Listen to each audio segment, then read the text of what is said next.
The Nevada Board of Wildlife Commissioners to order at 9:30 a.m. on Friday, August 11th, 2017. We'll start with the Pledge of Allegiance led by Vice Chairman Johnston.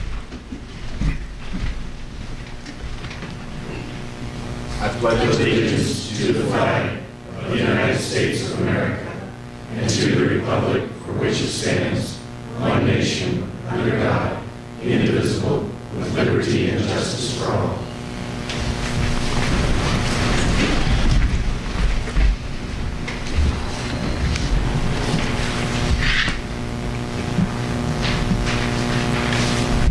Suzanne, would you call the roll of the commission, please?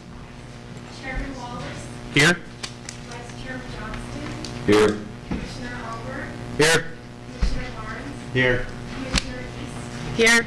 Commissioner Hubbs. Here. Commissioner McGinch. Here. Commissioner Valentine. Here. And Commissioner Young. And I have not heard from Commissioner Young, so if anyone else has, let us know, but I haven't heard anything. And also, I kind of missed it there. I meant to introduce Miss East, our newest member of the commission, and welcome her to the commission. Thank you. I'm honored to be here. Would the County Advisory Board members stand and announce themselves, please? Josh Foster, Douglas County Cap. Mike Currency, Douglas Cap. Jason Clark. Bob Rittenhouse, Douglas Cap. Steve Robinson, Marshall. Billy Williams, Mineral County.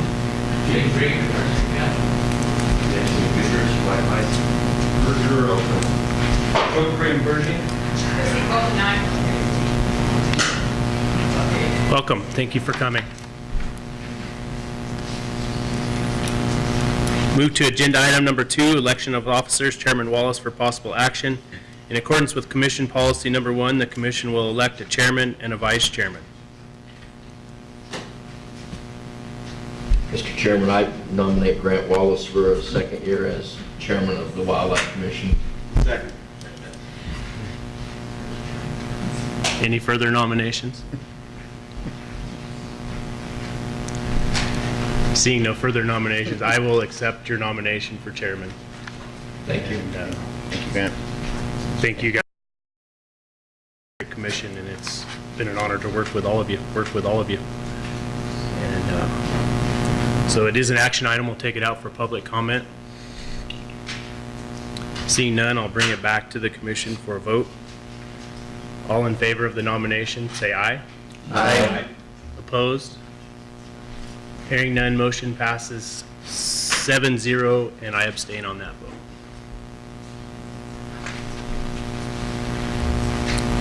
Do I have any nominations for vice chairman? Mr. Chairman, I'd like to nominate Vice Chairman Brett Johnston to continue as Vice Chairman. Second.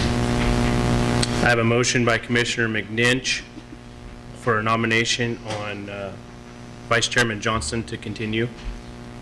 Are any further nominations from the commission? Seeing none, I'll take it out to public comment on the nomination for vice chairman. And seeing none, I'll bring it back to the commission for a vote. All in favor, say aye. Aye. Opposed? I abstain. Motion passes unanimously, 7-0, with Vice Chairman Johnston abstaining. Brad. Thanks, Brad. Thank you all. I thank you. All right, we'll move to agenda item number 3, approval of the agenda for possible action. The commission will review the agenda and may take action to approve the agenda. The commission may remove items from the agenda, continue items for consideration, or take items out of order. Has everyone had a chance to review the agenda? Questions or comments on the agenda from the commission? Seeing none, this is an action item. Is there any public comment on the approval of the agenda? Seeing none, I'll bring it back to the commission for a motion or discussion. Mr. Chairman, I'd move to approve the agenda, I guess, as amended, the latest version as presented. I'll second.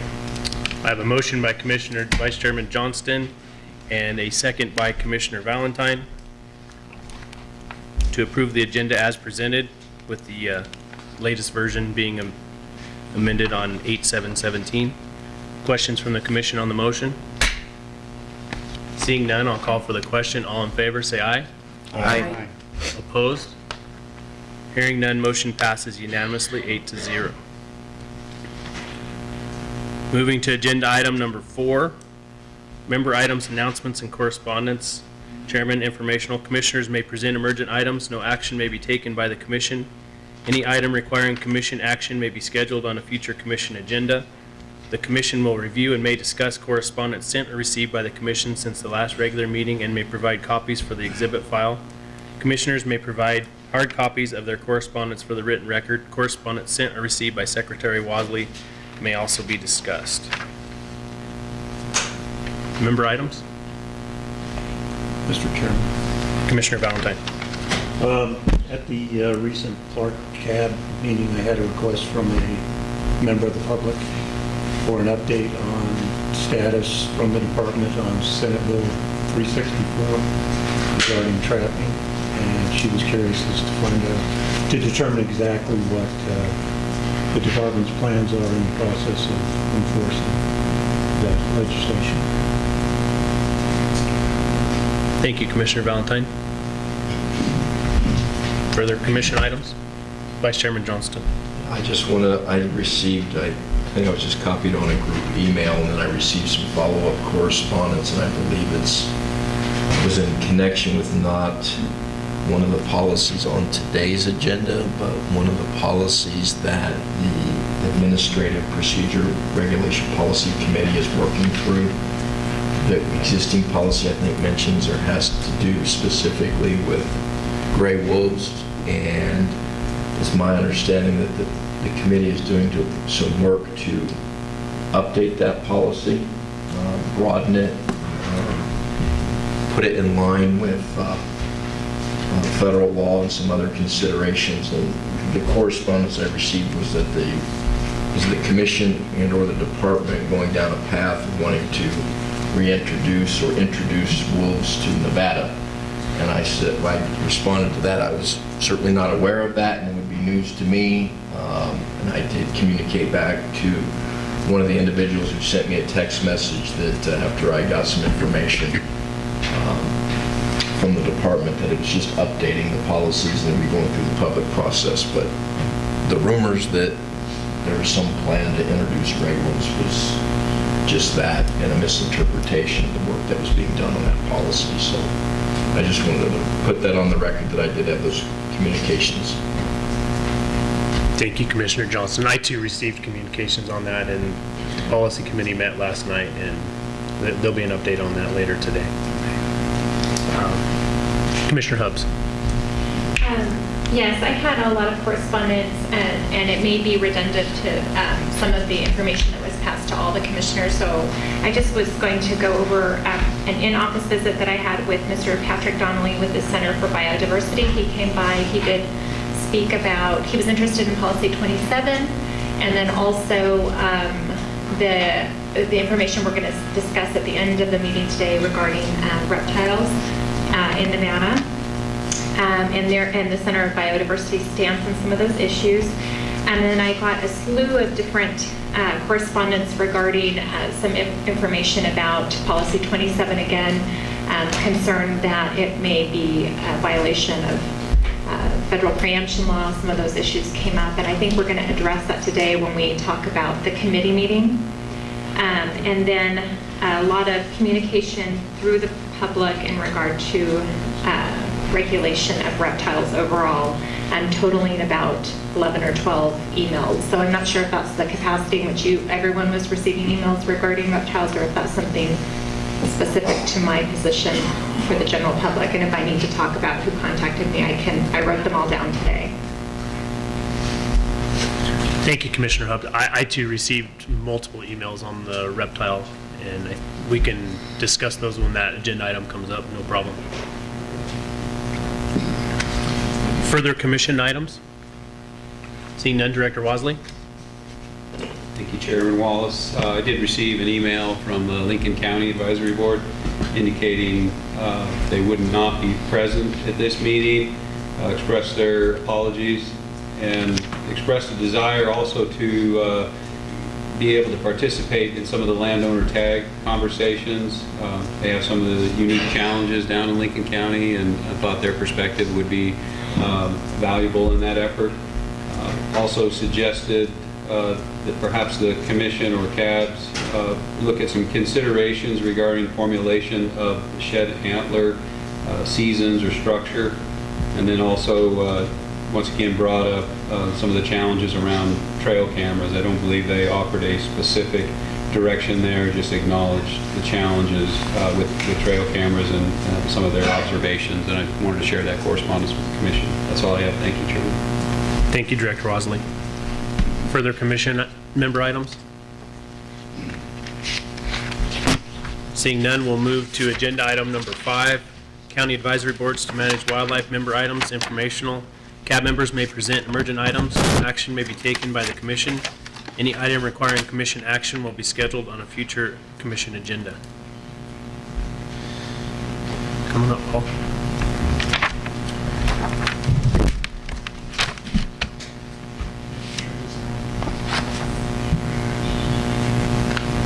I think you have to go over to the other one.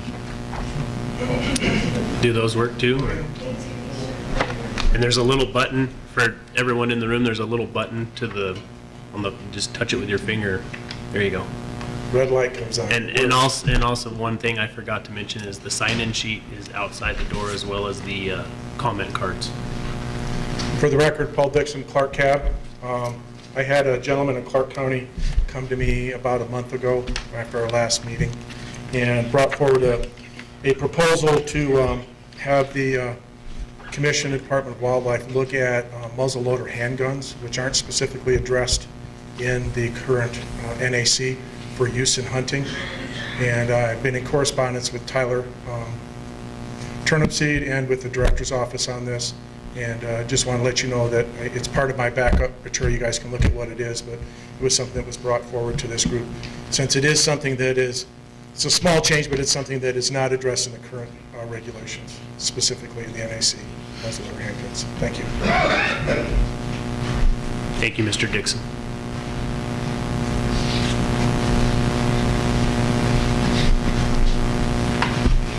For the record, Giliana, Carson Advisory Board.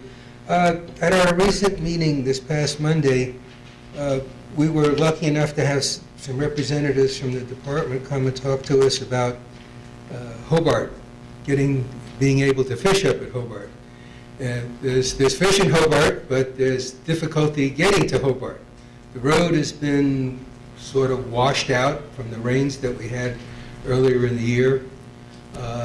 There have been some groups that the department was able to take up, the road that goes from the road at the northwest end of Lakeview, but that's a locked gate, and the public doesn't have access to get up to that road. They can walk it, but it's a good 5 or 6 mile hike up that road to get to Hobart. And some people were asking if it was possible to open that gate periodically or at some set times, or make it accessible for the public, because we've got a great fishing location, but nobody can get up to it except, by hiking and carrying your poles and your waders and your float tubes or whatever, which makes it very, very difficult, and it's not going to be able to be used. So we're just asking if there was some schedule that maybe we can arrange with the department to have that gate open, and the public can ride up that way and use it for the day and then come back out, and then the department can lock the gate. I mean, if you look at that lock spindle, there's about 15 different locks on it, so there's some people who own private property up there who have access. I'm sure the department has keys, the Forest Service has keys, the Carson City Public Works has keys, because they have to get up to the water tank and to that pumping station that's up there that, takes the water from Marlette and pumps it over to Virginia City. So there's a lot of people that go up and down that road, and it's a well-maintained road. And I know a lot of the public would like to be able to use it to get up to Hobart while there's still fishing time left in the season. And it's only a request. I don't know if the department can do anything or schedule certain days that it might be open for the public, but we sure would like to make a request that somebody consider it, because right now, that's the only way to access it, realistically. Thank you. Thank you, Mr. Yannick. Further cab items?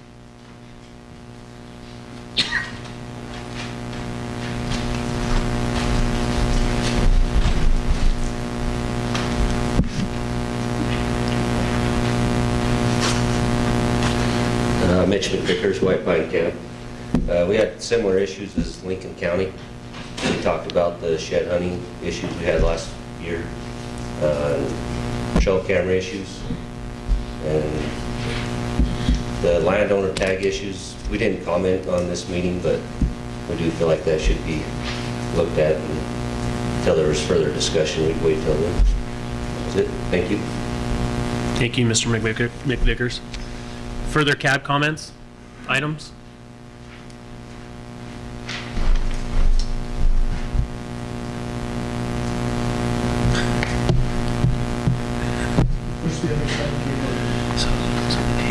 There you go. Sorry. Eric Bobbitt, Lyon County Cab.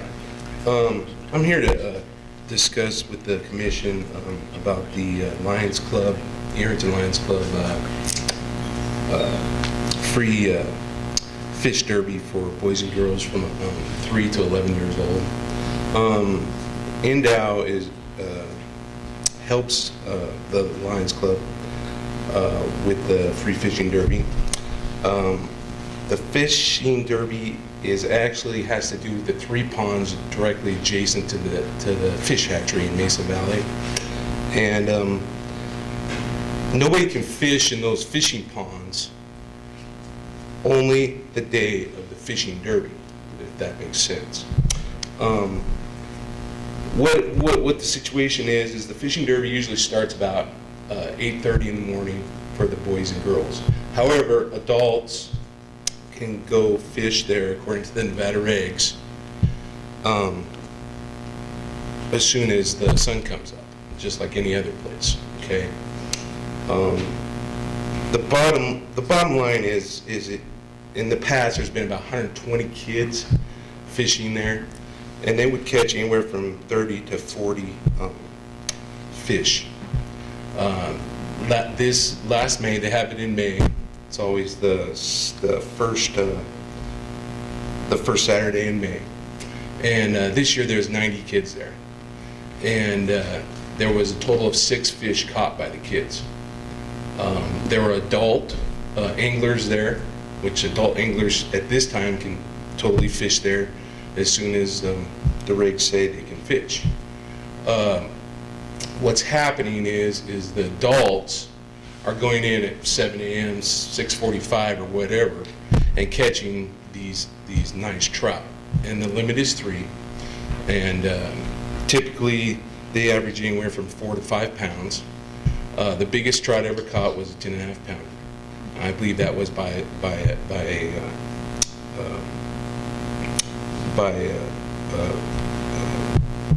child.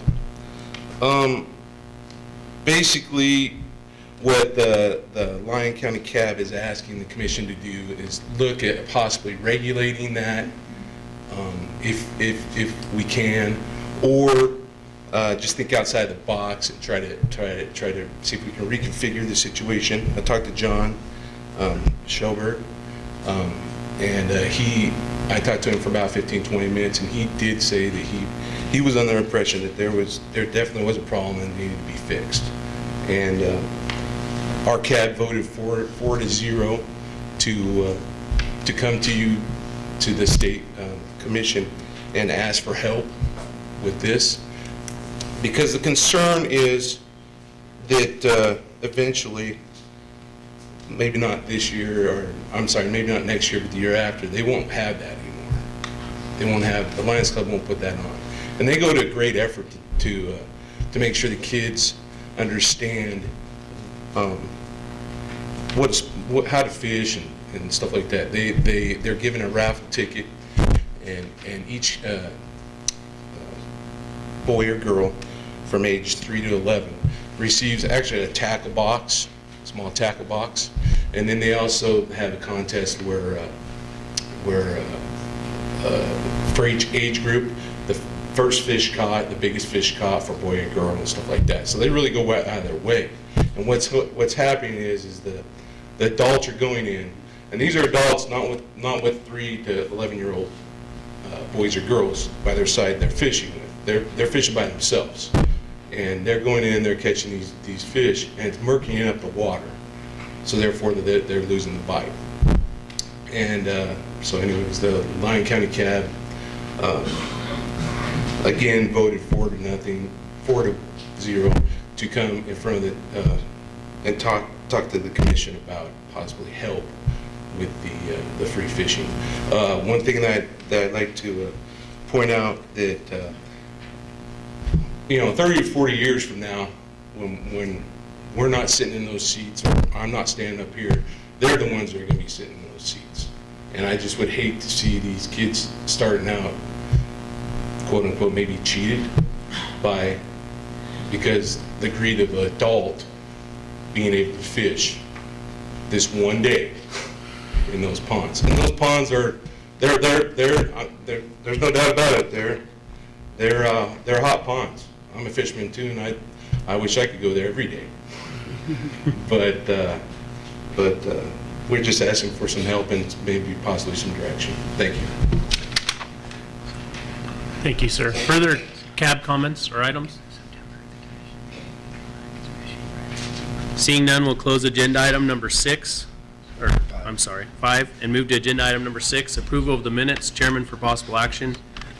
Commission minutes from the June 23rd and 24th, 2017 meeting may be approved. Has the commission had a chance to review the minutes?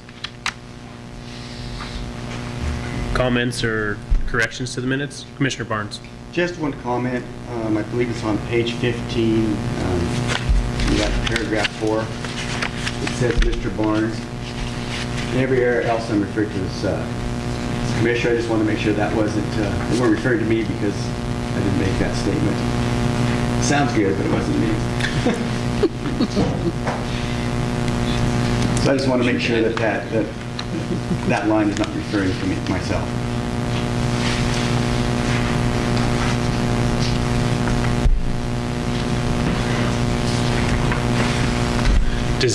Do any of the other commissioners recall that, who that may have been? I can read this. What page, Tom? Okay. I believe it was Jason that said that. Jason. I believe so.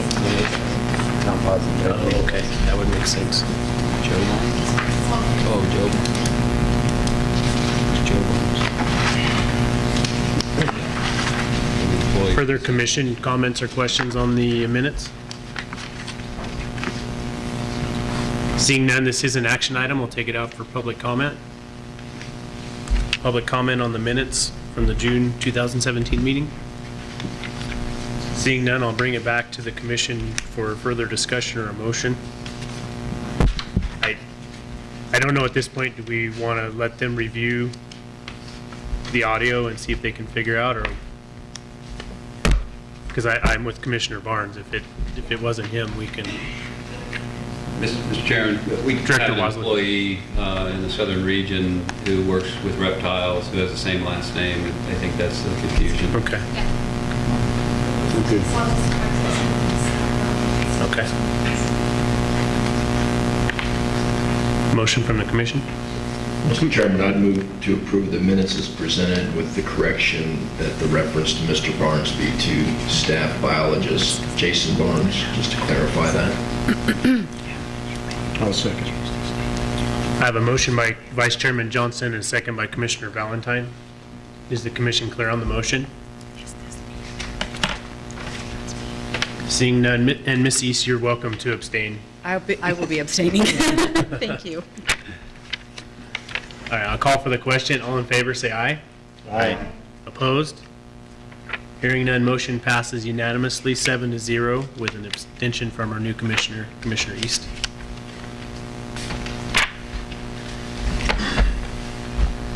So we'll move to agenda item number 7, appeal, Mr. Stephen Frank Bennett for possible action. Mr. Bennett is appealing revocation of his license privileges.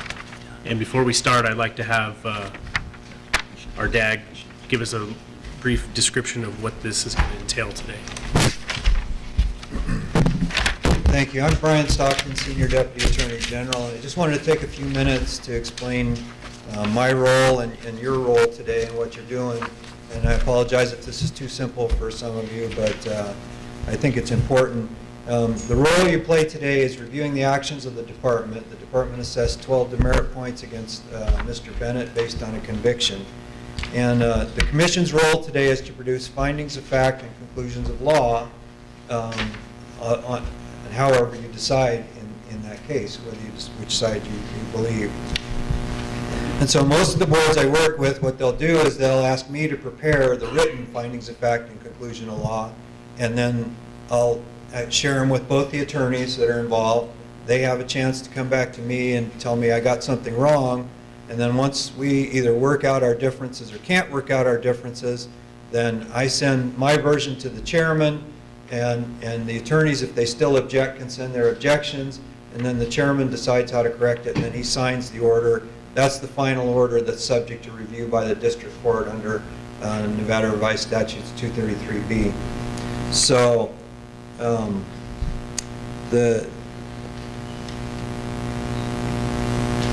so as far as findings of fact, one of the things we talk to the commission about a lot is that there's kind of a hierarchy of courts in Nevada, and the district court is higher on the food chain than the commission. And so anything the district court has found is conclusive as far as the commission is concerned.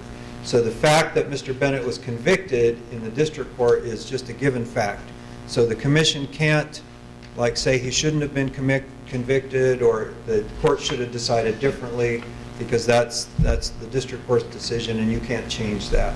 Okay? So what you do have to decide today, as I understand from talking with both the attorneys, is in the plea agreement there's some language that could be considered waiving the demerit point system and application of that system to Mr. Bennett's case.